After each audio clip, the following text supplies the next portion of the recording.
being here for our webinar on the Notwithstanding Clause, and clearly on the major changes that the Quebec government has just brought forward with its Bill 96.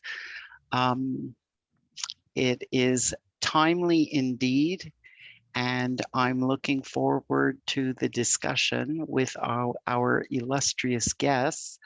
And with that, I will turn it back over to Matt, our moderator. Great.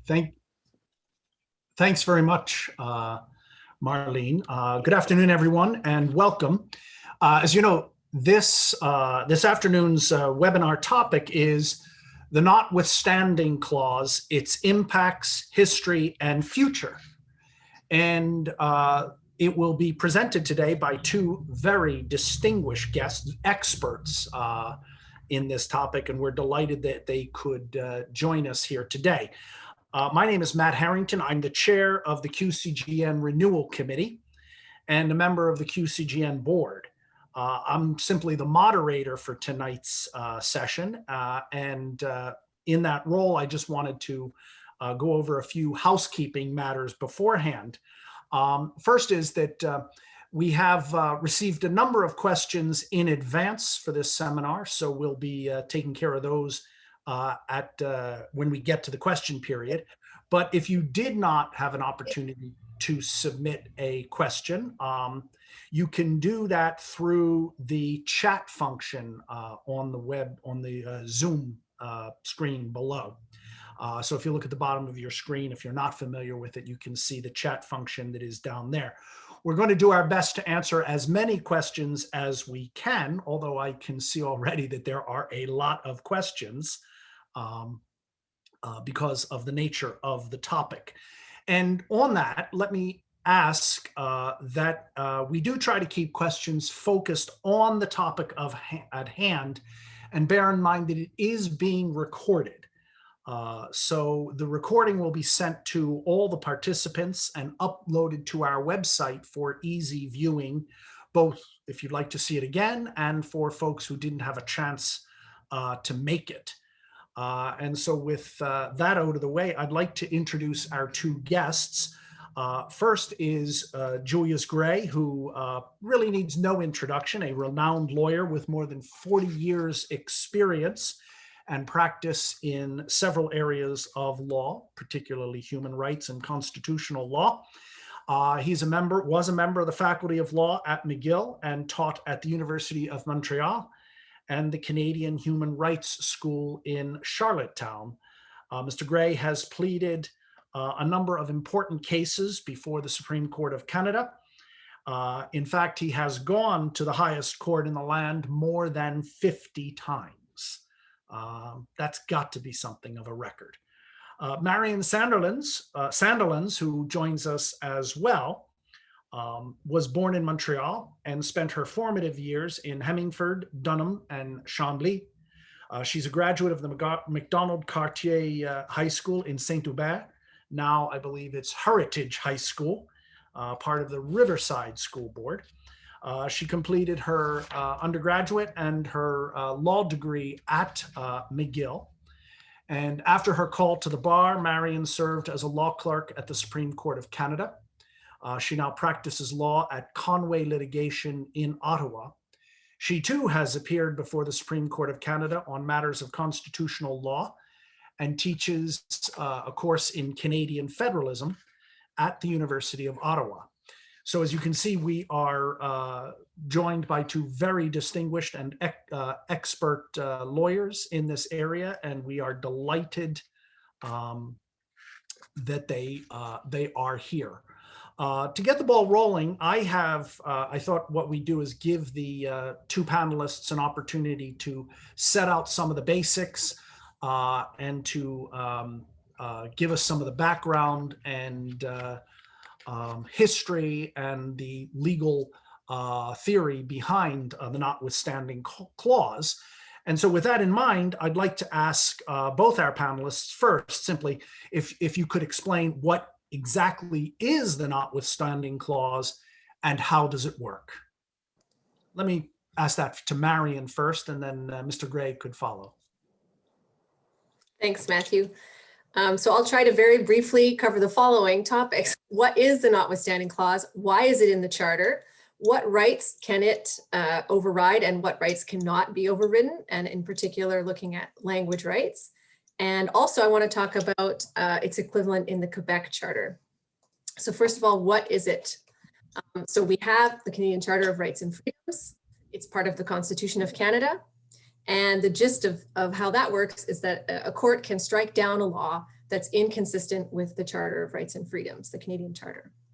Now, within the Canadian Charter, we have Section 33, which is the Notwithstanding Clause. And that says that a legislature can declare that a law shall operate, quote, notwithstanding a provision in Section 2 and 7 to 15 of the Charter. So that's the Notwithstanding Clause. It says a legislator can declare that a law operates despite or notwithstanding the Charter.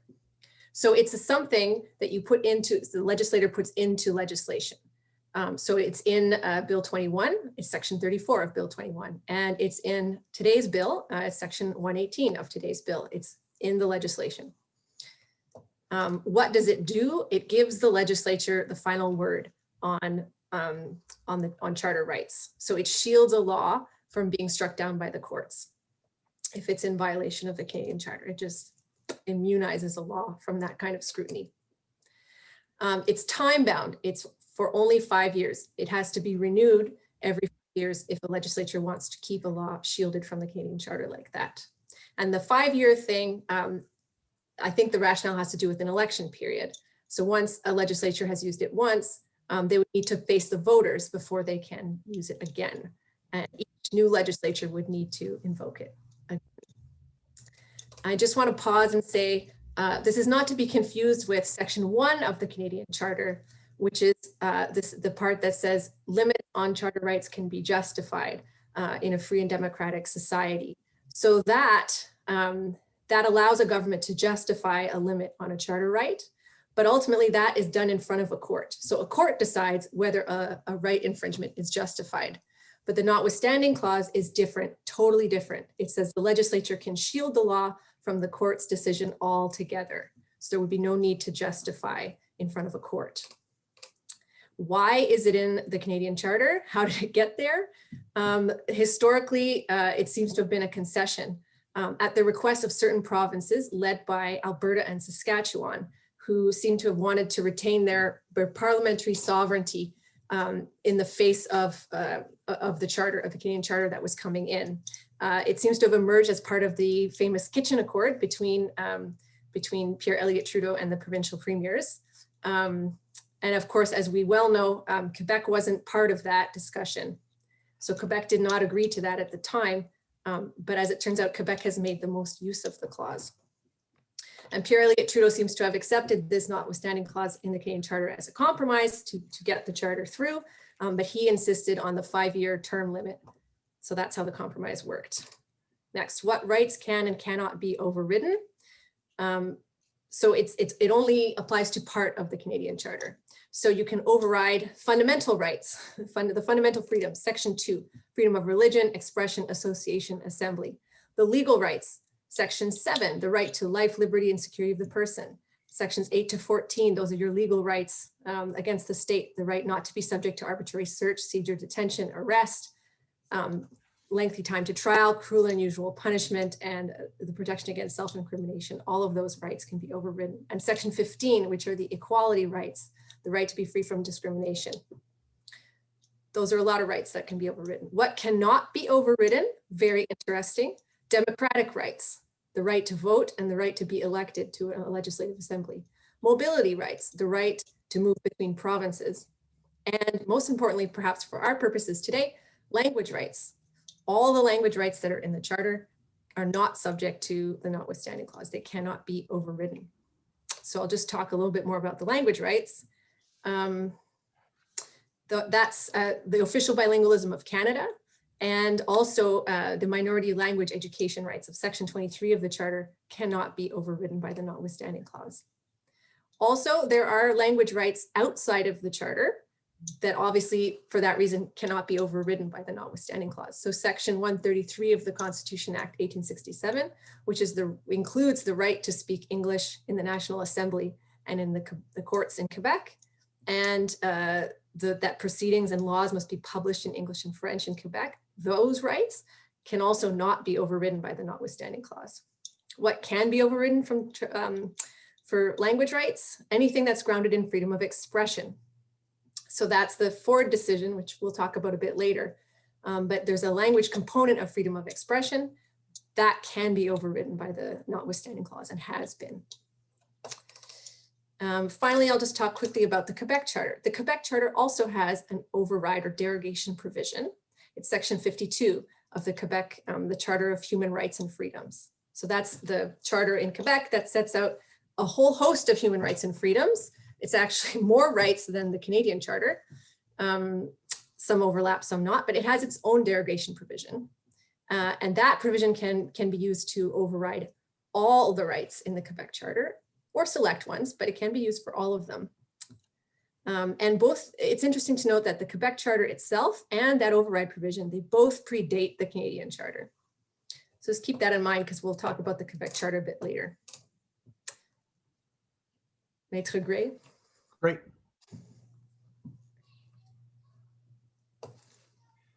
Mr. Gray, you have to put your microphone on.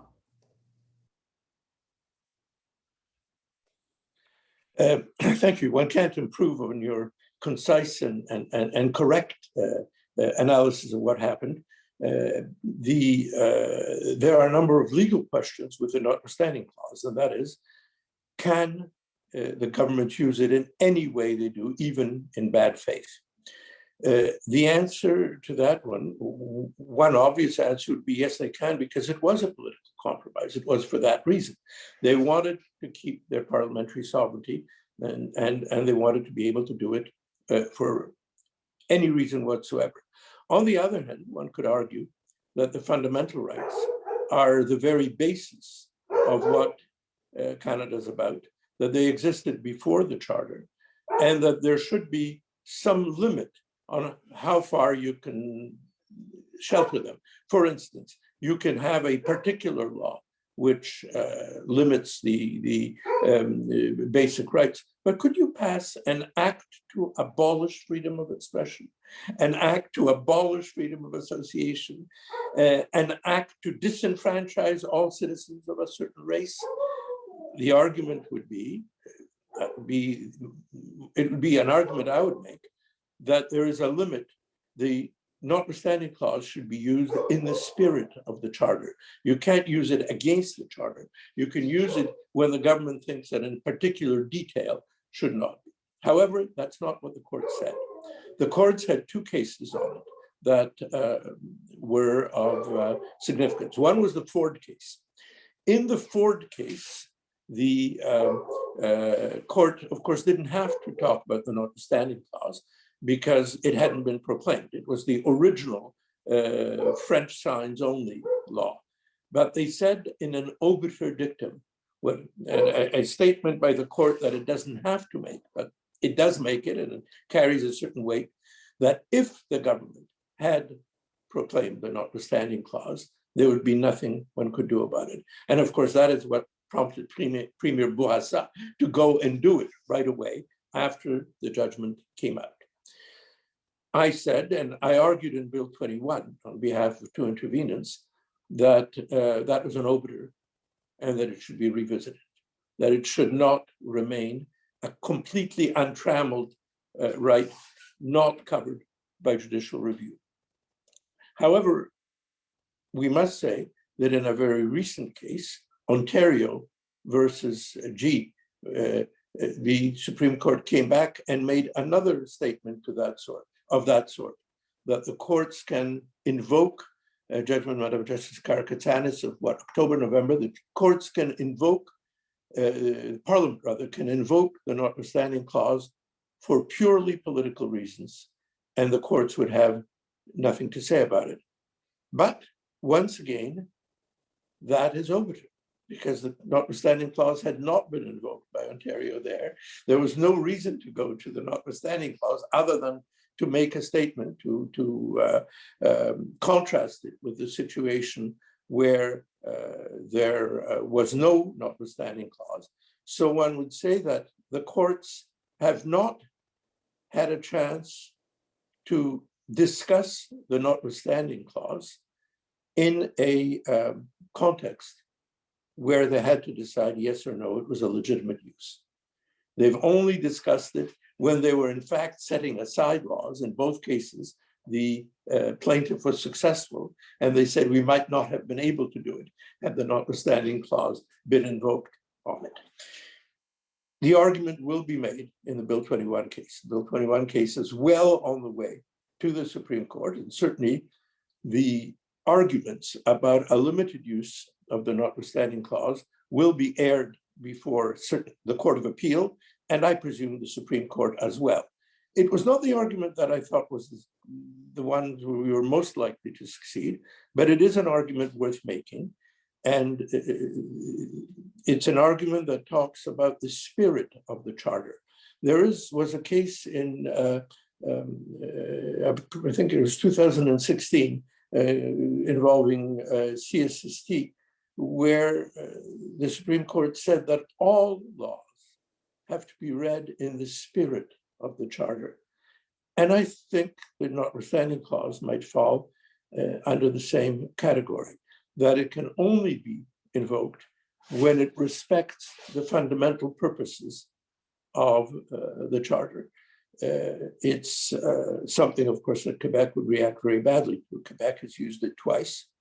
It must be said that after Quebec invoked the notwithstanding clause on the signs law, we took it to the United Nations Human Rights Subcommittee, and the United Nations Human Rights Subcommittee completely ignored the notwithstanding clause and just said we're bound by the Universal Declaration of Human Rights and by this special protocol on civil and political rights. And they held that the use of the notwithstanding clause was contrary not to minority rights, but to freedom of expression.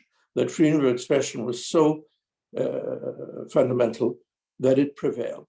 The use of the notwithstanding clause, therefore, against freedom of expression, and there are a number of things in the new language law which could certainly be claimed to be against freedom of expression, flies in the face of an international law decision. I think the matter could certainly end up before the United Nations or before the Organization of American States, similar tribunal, which I presume would make the same decision. Freedom of expression is so fundamental that it generally has to have the last word. The future of the notwithstanding clause is something that is highly disturbing after these two attempts or decisions to use it in Quebec on the secularism law and on Bill 101. It seems to me that Quebec has now told us that if the matter before it is important, crucial in its view, then the human rights matter doesn't matter. There's a Plato dialogue in which Socrates twists words to the point where the person he's speaking to admits that justice is important when the matter in dispute is not important. But when the matter in dispute is important, then justice is not important. I think Quebec seems to have adopted a little bit of that view.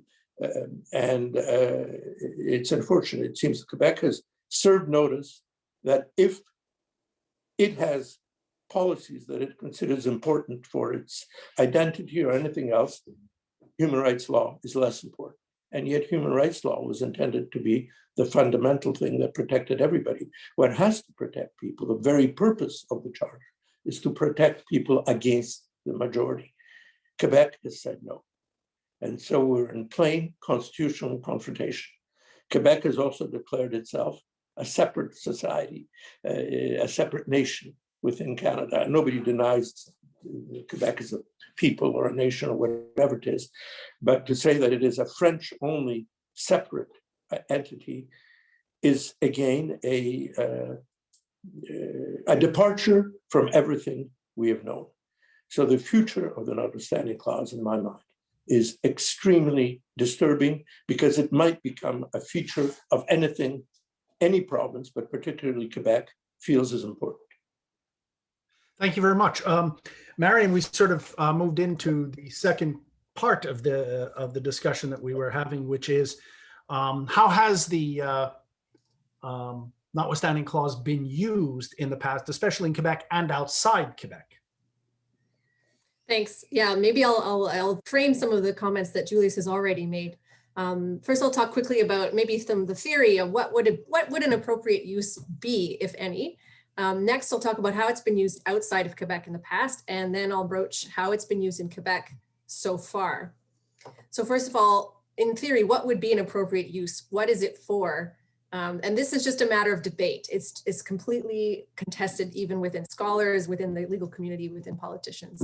So I put it kind of on a spectrum. On the one end, there are those who say the Notwithstanding Clause is an anomaly in the Charter. It doesn't really even belong there. It's antithetical to the idea of constitutional rights, and it should never be used. Or if it's used, only very exceptionally. So that's one end. Somewhere in the middle, there are kind of theories about, well, it could be used exceptionally for principled reasons. Is it about having a reasonable disagreement about the scope of rights between legislatures and courts? And really it's about who's ultimately the legitimate person to or body to decide questions of rights. Is it legislatures or is it courts?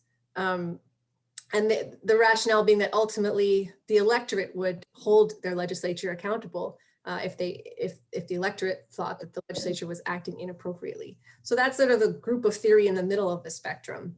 And I want to bring to your attention what I see as the other side of the other end of the spectrum, which is a theory that's most prominent in Quebec and has been developed in Francophone literature, mostly in Quebec. And it's by noted and leading constitutional scholars, including the leading constitutional law textbook in Quebec and people like Benoit Pelletier. And this theory is virtually unknown outside Quebec, but I think we're about to see it really take some prominence, which is that the Notwithstanding Clause is part of the fundamental bargain of Confederation. And it's really about maintaining provincial autonomy. And in particular, it's about, it allows Quebec to preserve its identity, culture, and language against the forces of assimilation in Canada and North America. I'm bringing this to your attention not because I agree or disagree with it, but because I think it's going to become very important. It was argued in the Bill 21 case, and I think it will be continue to be credibly advanced by the lawyers for the province of Quebec in defending its use of the Notwithstanding Clause, and it's used politically as well. We saw this even this morning, and it will continue to be used. So how has it been used? How's the clause been used outside Quebec? Outside of Quebec, people think that the clause is almost never used, and it has, in fact, only been used 5 times outside of Quebec since 1982 by the Yukon, Saskatchewan, Alberta, and recently Ontario. And those uses were, 2 of them were in the 1980s, 1 of them was in the year 2000, and 2 of them were quite recent, 2017 and 2018. Ontario, perhaps most famously, it was a close call, had to do with changing the size of Toronto City Council in the middle of an election, and a constitutional case that was launched, the response by Doug Ford to invoke the Notwithstanding Clause. But actually, that legislation never actually passed, so it doesn't quite even count. But it caused a major public debate about the Notwithstanding Clause in Quebec. And Quebec is another story. Quebec has a history of using the Notwithstanding Clause. Depending on how you count it, it can be 14, it can be much more than that, plus renewals. But I'll just quickly review the Quebec's uses of the Notwithstanding Clause. So in 1982, very most famously used it in an omnibus fashion to protest the passage of the Canadian Charter. Quebec enacted a law that said all of the laws of Quebec are subject to the Notwithstanding Clause and cannot be challenged under the Canadian Charter. This did not include an override of the Quebec Charter. It was only an override for the Canadian Charter. And that was a political protest. It was not renewed in 1987 because there was a change of government. And from 1982 to 1985, this was also the PQ government, they routinely added the Notwithstanding Clause into every new piece of legislation passed in the National Assembly. again, for the political protest. Starting in 1985, the Liberal Party takes over and stops using it routinely, but does use it in 12 specific statutes. This was a more targeted use of the clause to override specific charter rights. These didn't attract any controversy, except for one, which I'll get to. These had to do with pension plan statutes, education statutes, which interestingly use the Notwithstanding Clause to protect confessional school rights, an agriculture statute. And some of these uses of the clause were actually renewed. Many of them have expired, but some of them were renewed right into the 2000s. The most controversial use of the Notwithstanding Clause by the Liberal Party, of course, was, as Maître Gray alluded to, in 1988 to override the Supreme Court's decision in Ford, having to do with the language of signs in Quebec being exclusively in French. I won't get into all the details of that because we don't have time, but Maître Gray has given us a taste of the political and legal fallout from that. Anyway, in 1993, that wasn't renewed either. That clause expired and the provisions of the Charter of the French language were changed to comply with the Supreme Court's decision. And then the next use of the Notwithstanding Clause by Quebec is in Bill 21. And I'll leave Matt to ask the next question. Thanks. Yeah, Maître Gray, we're rather interested, obviously, and you referred already to Bill 21. And so I wonder if you might comment on how the Notwithstanding Clause was used in the context of Bill 21 and what its likelihood or what is likely to happen as the case moves on through the courts. I know you've already made some references, but wondered if you wanted to flesh it out a little more.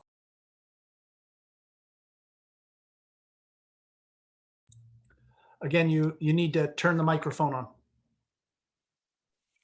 Bill 21 is fundamentally in violation of freedom of religion. Justice Blanchard pointed that out. He would have had no hesitation in without the Notwithstanding Clause.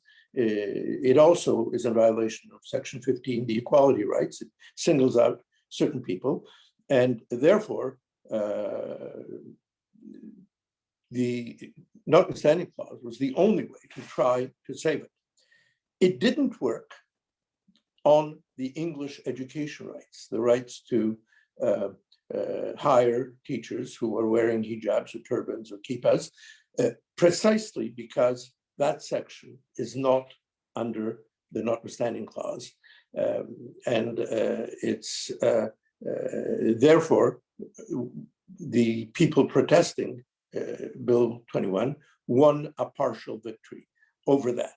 There was also a serious argument that some of the equality rights, including whenever they affected gender, are not under the Notwithstanding Clause because of Section 28 of the Charter. I had hoped that that might succeed, but it didn't. It still might in the Court of Appeal or in the Supreme Court.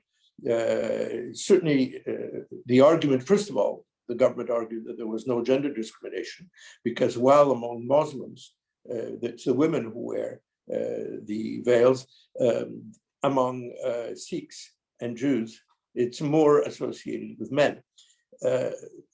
That's one argument. But if you were to assume that the real purpose of the law, and I think you could see how the government presented it, was to get rid of the hijab, then Section 28 becomes an important issue. One may be able to score points against Bill 21, not Bill 101, but against Bill 21 on the grounds that it discriminates against women.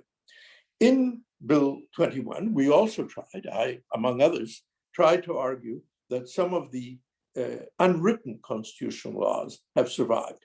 They were the ones that were applied in the 30s and 50s against Duplessis and against Eberhard, against the Alberta and Quebec governments, in order to protect Jehovah's Witnesses, communists, and so on. In the 1970s, in a judgment that I still find terribly regrettable, Mr. Justice Betts said no such thing exists, the City of Montreal case. And I think that has put an end to that debate. But it may be worth reopening. I would say that Mr. Justice Betts was working in a time when rights were progressing rather than regressing, and that therefore, in that context, you didn't need the old constitutional rights, but now we do. So that's another argument. Great, thank you. I've got some comments on Bill 21 too. Maître Sandilands, go ahead. I'll be very quick. I just wanted to point out a couple of observations. First of all, Robert Leckie, who's the Dean of the Faculty of Law of McGill, has published a speech. Actually, it was in 2019 when Bill 21 was tabled, and he's commenting on the recent uses of the Notwithstanding Clause in Ontario and Quebec. And I'm going to quote from it. He says, quote, "It's a change from a paradigm of respect for rights to one of majoritarian willingness to override them without justification," unquote. And he's saying that in both provinces, what we saw was it wasn't about a reasonable disagreement about the interpretation of rights. Rather, it was political rhetoric that the legislature, which represents the majority, is more legitimate than which are unelected. And Professor Leckie also says, and I quote, "Deciding that fundamental rights and freedoms don't need to be taken into account at all is a radical shift. So radical, it's disorienting," unquote. If you feel disoriented, you are not alone. I just want to also say, Justice Blanchard, as Maître Gray pointed out, made some observations about Quebec's use of the Notwithstanding Clause, and he certainly wasn't obliged to make these observations. But one of the things he noticed was that this is the first time since the 1980s that Quebec has used the override this way for the Canadian Charter. And it's the first time ever that it has used the sweeping override of both the Canadian and the Quebec Charter in this way. This was a first in Bill 21. And I'll just quote a comment that Justice Blanchard made in the decision. He says at paragraph 754, "Cependant, par définition, dans une société soucieuse de respecter les droits fondamentaux qu'elle accorde à ses membres, l'utilisation de la clause de dérogation devrait se faire de façon parcimonieuse et circonspecte. D'aucuns peuvent penser que l'utilisation faite dans le cas à l'étude par le législateur québécois la banalise, d'autant plus que la dérogation intervient avant tout débat judiciaire sur la validité constitutionnelle des dispositions de la loi 21. Great. Well, then let me ask you, before we turn the floor open to questions, let me just ask one final question, which is, how do we see the Notwithstanding Clause being used and ultimately faring in regard to Bill 96, which was tabled today in the National Assembly and which has received all of the coverage today, and many people have already read about it. And so we have another example of the use of the Notwithstanding Clause. And what do you see for its prospects? Could I perhaps just intervene extremely quickly and leave the floor to Julius to comment? Mm-hmm. Would that be okay? Yeah, sure. Just as a point of information, the bill includes two invocations of the Notwithstanding Clause. The one that I understand the best is that it's the same kind of thing that was done in Bill 21. It's an override that's going to shield the entire Quebec Charter and Canadian Charter from scrutiny under both those charters, identical to what was done in Bill 21. And it's going to apply to the entire Charter of the French language. So it's going to shield the entire Charter of the French language from scrutiny under both those charters. And I believe this hasn't been done since the omnibus protest override in 1982, but it's actually broader because that omnibus protest override didn't override the Quebec Charter, and this one does. Yes, what I would say is that in those days, we won several very important victories on the basis of the Quebec Charter.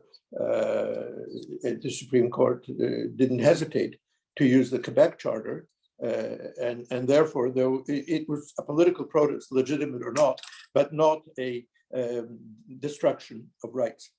I'm very worried about this law for two reasons. First of all, it's following Bill 21.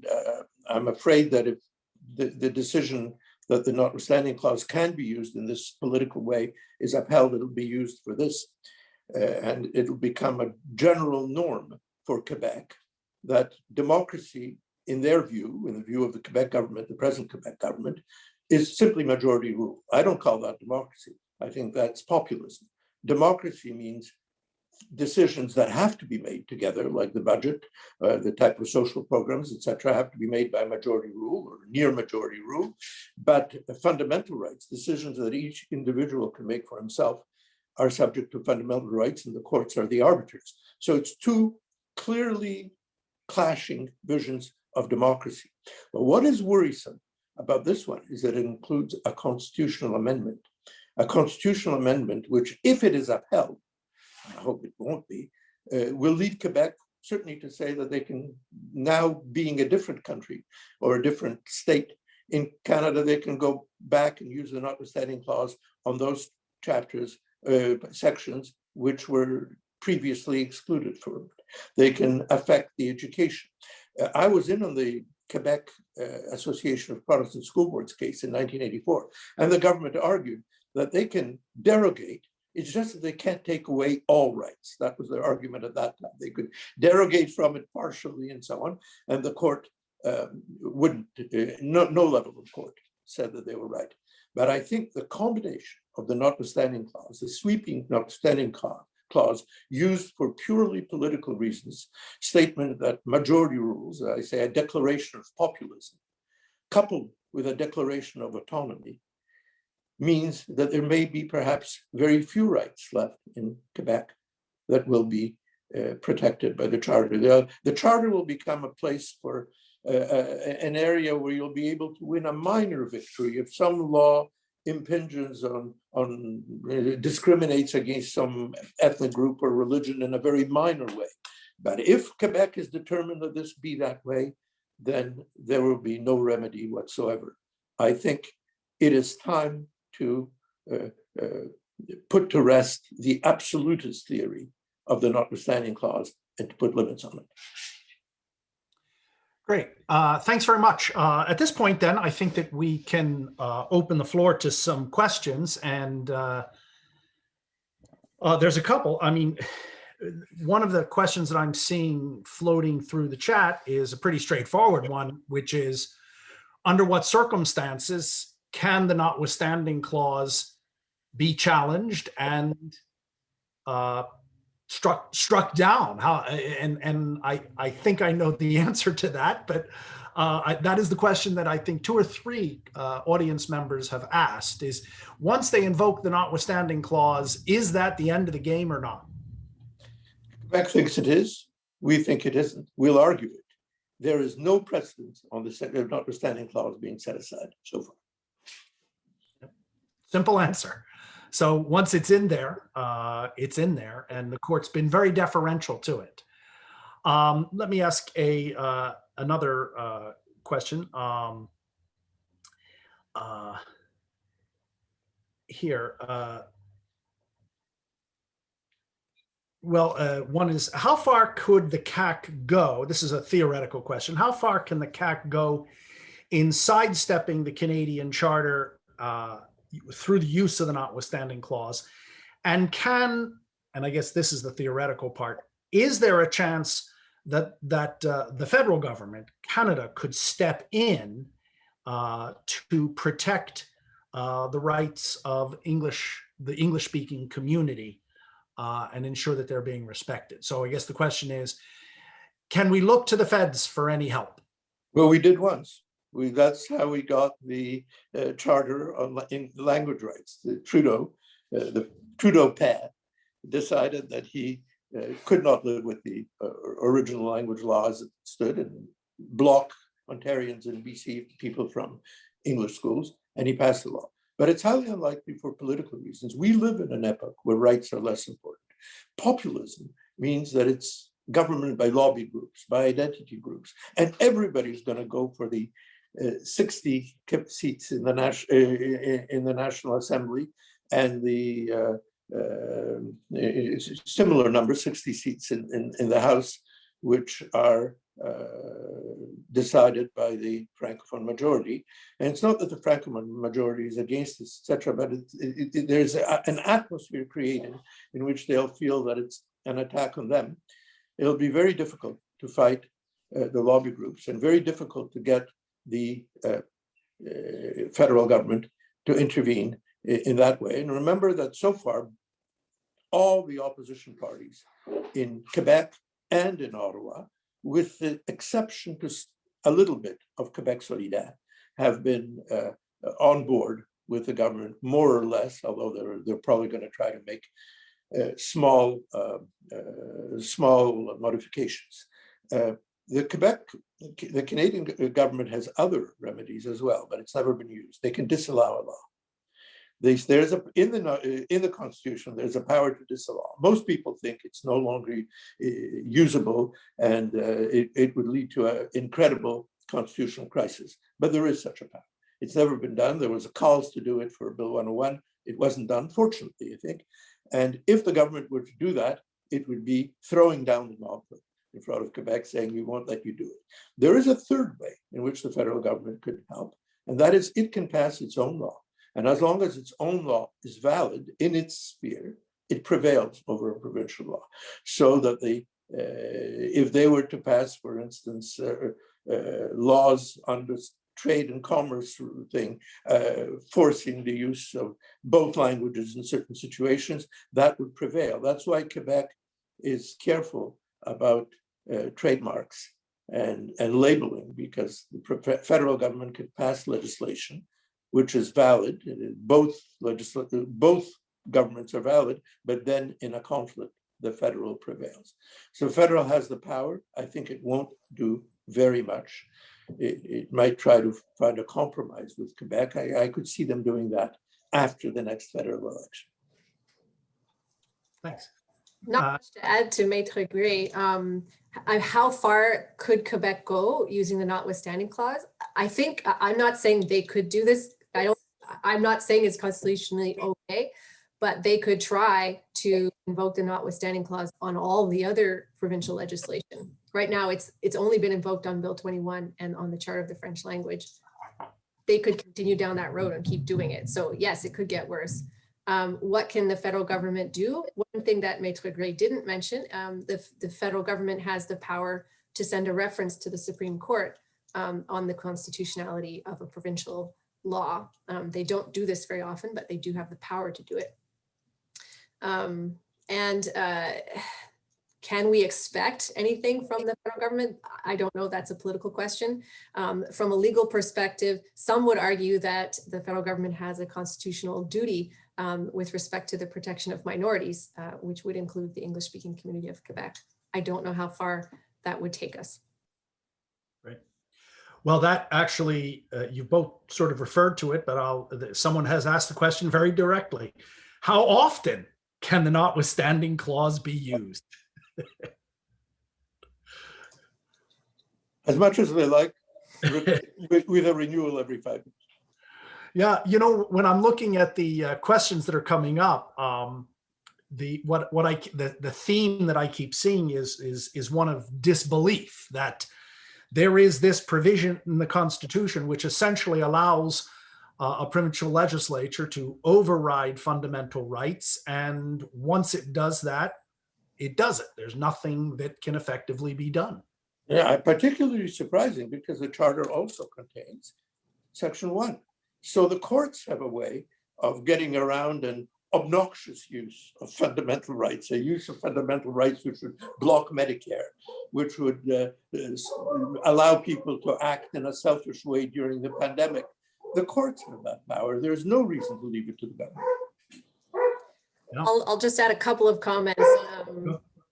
The rationale, if there was ever one, is that it's supposed to be the court of opinion that disciplines the legislature from overuse of the notwithstanding clause. I'll just leave it there because I don't know where we're at in the court of public opinion here.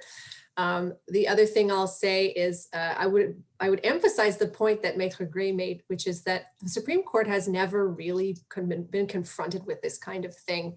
The Ford decision is from 1988, and as Maître Gray points out, their reasoning on the notwithstanding clause can be considered to be obiter, which means it wouldn't be binding. And I'm fairly confident that they're going to be asked to rule on this issue at some point pretty soon, if not from Bill 21, from another bill, because the question of whether a court can scrutinize a legislature's use of the notwithstanding clause, it's coming. It's an open question of law. It's coming. And it's going to invoke some very deep questions about the balance and the separation of powers between the legislature and the courts in Canada. And of course, the problem of parliamentary sovereignty, or parliamentary supremacy. So exactly, parliamentary supremacy versus judicial supremacy. That's the question that's essentially being challenged here. Yeah. This is a pretty straightforward question. Judicial supremacy, period. I think it's total parliamentary power, which I consider to be populism, and a balance between the parliament and the courts, in which the courts protect unpopular views, unpopular minorities, and so on. We don't know what the Court of Public Opinion is going to decide. However, it's clear that in our times, identity politics has become so important, and not just in Quebec, all over the world, that people just side with their group and they feel it's disloyal to do anything else. That's most unfortunate. But it's not a call for government by the courts. It's a call for a balanced government between the courts and the legislature. Interesting question here. Is there a way of getting rid of the notwithstanding clause? Through a constitutional amendment under the amending formula. Henri Brun, who is the leading constitutional scholar in Quebec, says that this would be the standard amending formula, which requires the consent of 7 provinces plus federal parliament representing 50% of the population of Canada. So good luck. Yeah, it's often said now our Constitution is effectively unamendable now, that there's no amendment that is going to receive that kind of support. Quebec has just tried. Interesting question here. Bill 96, the one that was tabled today, seems less draconian than it's expected. As a result, why do you think the notwithstanding clause was necessary to accomplish what the government wanted to do? I don't think it was. I think the new rules, although they're not less draconian, some of the things about what government can do in English or French or in any other language, some of the rules about individual relations are very serious, and the bureaucratization is a real disaster. The number of reports, inspectors, the weight of the language administration.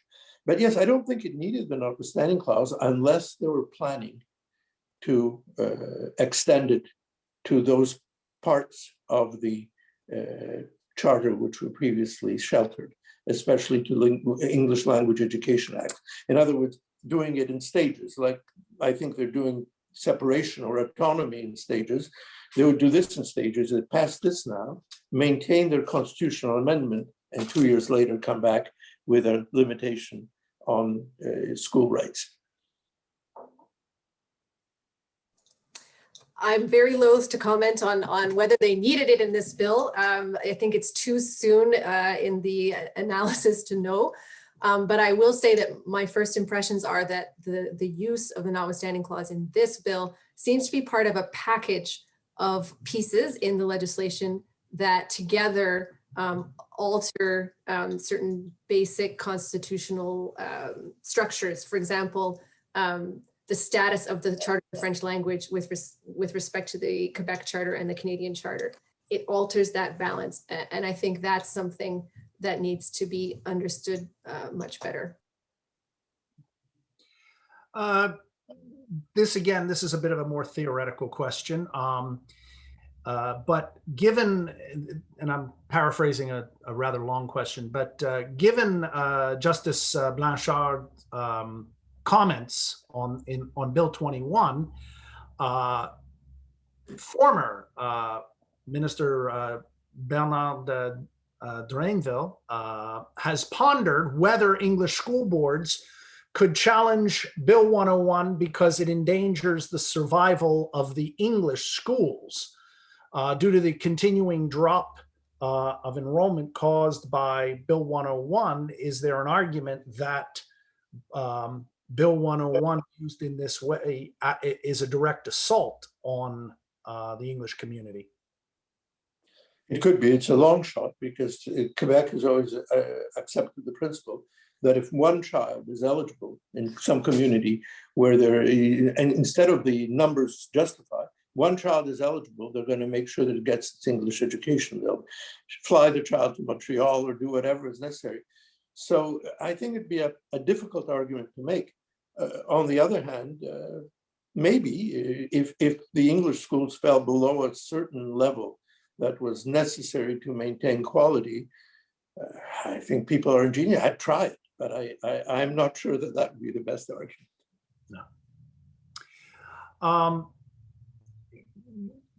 Not quite a Bill 101 question, but an interesting one. If it's mandatory that all the laws in Quebec must be passed in both English and French, why are municipalities allowed to pass laws only in French? I think that has to do with the words of Section 133 of the Constitution Act 1867, which talk about the legislature of Canada and the legislature of Quebec, whereas municipalities are not the legislature of Quebec. They are creatures of the province. So therefore, they're not covered by that provision. No. The municipal bylaws are part of the law, but they're not laws in that sense. And therefore, they don't fall under the any more than administrative regulations and things of that sort. Right. I'm looking, are there any other questions? They're kind of running to where you have just a few more minutes left, just about 2 minutes. One last question here. It seems that the French language is flourishing more in the rest of Canada and arguably diminishing in Quebec. On what basis could Quebec declare itself a nation? In other words, what is the effect of Quebec declaring itself a nation within Canada? I guess that's a much more direct way of putting that.